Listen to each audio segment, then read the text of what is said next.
Hello my dear students, welcome back. So we have already discussed the causes of the French Revolution. So now we'll discuss about the outbreak, the storming of Bastille.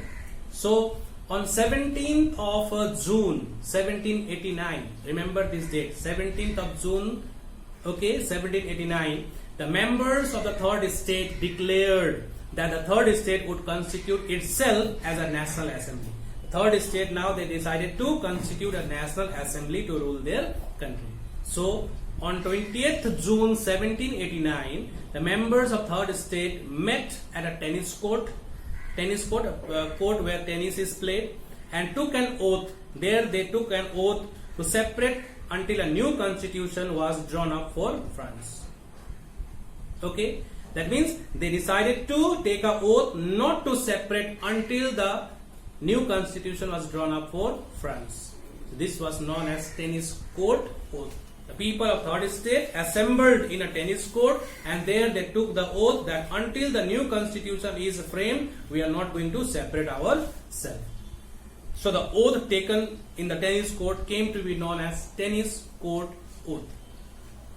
So on 14th of July 1789, a great mob means large number of people, attacked Bastille, the state prison.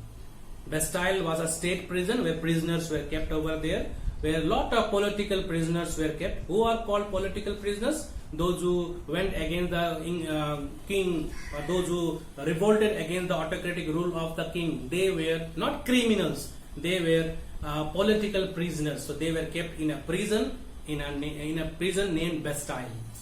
Okay, so on 14th July 1789, the great mob, large number of people attacked Bastille, okay, and freed the people from there. All those political prisoners who were kept in a prison were freed by the people, and these people joined the revolution. These people who were freed, they also joined the revolution. Okay, so storming of Bastille symbolized the victory of the people. For the first time in France, the people showed courage and they went against the autocratic regime of King Louis XVI. They freed the political prisoners, and from that time onward, the movement started. Okay, the revolution reached to the height. So we can say it marked the beginning of a revolution. So storming of Bastille was the beginning of the French Revolution. So 14th July even today is celebrated as a national holiday in France. So 14th July 1789, the large mob entered into the Bastille prison, broke the gates of the prison and freed the political prisoners. So every year 14th of July, every year the people of France, they celebrate this as a national holiday. Okay, 14th July is celebrated as a national holiday in France. Okay, so the newly formed National Assembly, consisting of representatives of third estate, took over the control of the affairs of France. It adopted the famous Declaration of the Rights of Man and Citizen, like the Constitution we have. They also now declared American Declaration of Independence. Do you remember? So Declaration of Rights of Man and Citizen. So let me tell you, in America they signed a Declaration of Independence, right? Same way in France also, they also adopted the famous Declaration of Rights of Man and Citizen, a landmark in the history of a human progress.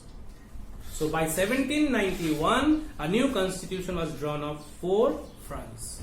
So revolution continued, and finally it was a victory of the people of the France, and the new constitution was drawn up. It was ready. Okay, by 1791 it was ready. Now what happened to the king and queen?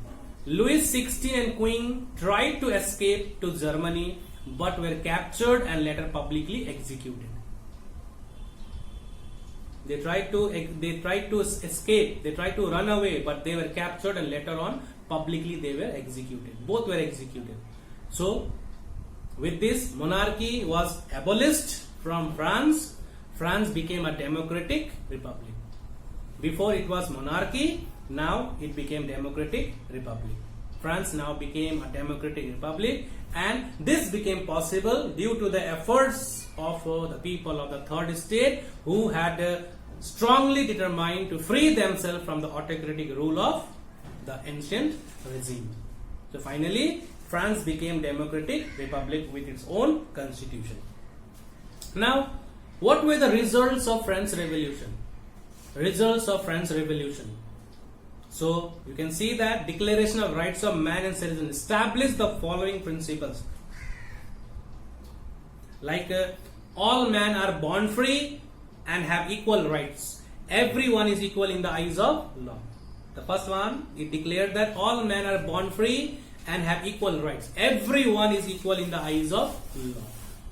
Every citizen is entitled to freedom of speech and expression, religion and fair trial. Okay, liberty, equality, fraternity, the battle cry of the revolution. These three were the magical words which was the battle cry of the French Revolution, now became the guiding principles of the French Republic. That means liberty, equality and fraternity became the guiding principles of the French Republic. So the Revolution of 1789 marked the end of absolute monarchy and paved the way for the establishment of republic. Revolution led to the formation of democratic government, that is the government based on the consent of the governed. Government was based completely on the consent of the governed. Feudalism, serfdom were completely abolished. Power of the church was brought under the control of the government. Happiness for all was proclaimed as ultimate goal of the government. New reforms were introduced and conditions of people were improved. So these were the results of the French Revolution. These were the results of French Revolution. Okay, my dear. So this is all about the French Revolution, the storming of Bastille, and then the results of French Revolution. French Revolution, my dear, greatly inspired the people of the world. India, not only India, many of the Middle East, many of the African nations which were under the rule of British government, they also were inspired by the French Revolutions. And their main, slogan, liberty, equality and fraternity, was very much inspiring for the people of the world. Liberty means freedom. Equality means treat everyone equally. Fraternity means brotherhood. So even in our constitution also we have liberty, equality and fraternity. That means our framers of our constitutions were also greatly inspired by the French Revolution or the results of the French Revolution. So this is what about the results of the French Revolution. So hope, my dear, you all have understood it. So this is all about from this chapter, the storming of Bastille and the results of the French Revolution. So next time, in the next class, I'll come with a new topic. So till then, you please take care of yourself and please complete your work. Take care, stay safe, bye bye.